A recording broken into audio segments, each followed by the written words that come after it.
Hey, what's going on, guys? This is Dankix back, and today we're going to talk about the lawsuit that Nintendo is facing due to Joycon drift. So for those of you who don't know, Joycon drift, or generally controller drift, is when the analog stick of your controller just moves by itself or just gets stuck in place.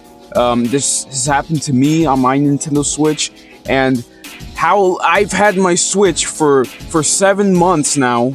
For 7 months, and I started experiencing drifts about like 6 to 5 months in. Joy-Cons are not cheap. They cost $80. Sometimes they go up to almost $100. So for something that should be this costly, I would expect it to work as it should. It should work without any problem. I shouldn't have issues 5 months in, 6 months into my use of the Nintendo Switch. So that's ridiculous. Since the Nintendo Switch's launch of 2017, this has been an issue from the very start. And they just have been ignoring people's complaints about this, people's questions. People have been bringing this up. This has been talked about. And it seems that Nintendo has just been dodging it the entire time, which doesn't make sense to me. You know, people want answers. I want answers. I'm spending $80 on this. I want it to work good, and I want it to work for a long time. Like, I'm sorry, but I cannot stress this enough. I have had this for 5 months into my use. 5 months. And I started experiencing drift. Joy-Cons are $80. 5 months into my use of my Nintendo Switch, I was experiencing drift on my Joy-Cons, and it's ridiculous. Now I have to go spend another $80, $90 on some Joy-Cons, and the games cost $60 too. That's an entirely new subject, but I have to spend like almost $100 on a new pair of Joy-Cons, or I can just go and replace them myself, thus voiding the warranty. It's nonsense, and I'm very passionate about this because Nintendo is a good company. They're known for making quality stuff. They are possibly one of the they're one of the leading gaming industries in the world currently, and I want them to be as best as they can.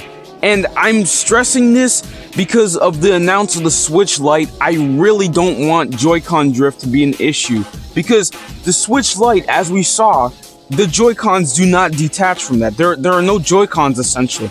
Everything is one unit. It's one big unit. So if the Joy-Cons mess up or you have drift, you can't just take them off and spend another $80 on some new ones. You can't do that. So if this is an issue,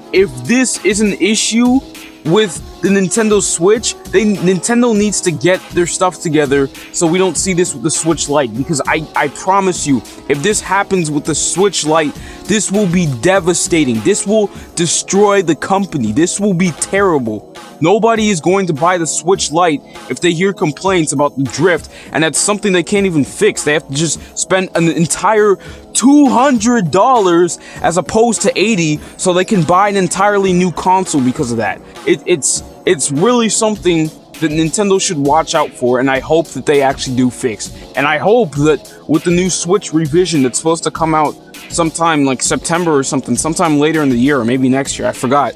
But I hope that also fixes the issue, and I hope that Nintendo actually addresses the issue after this. Because it's nonsense. It's ridiculous. That's my favorite word, ridiculous, because there's no other way to describe this. It's just absurd.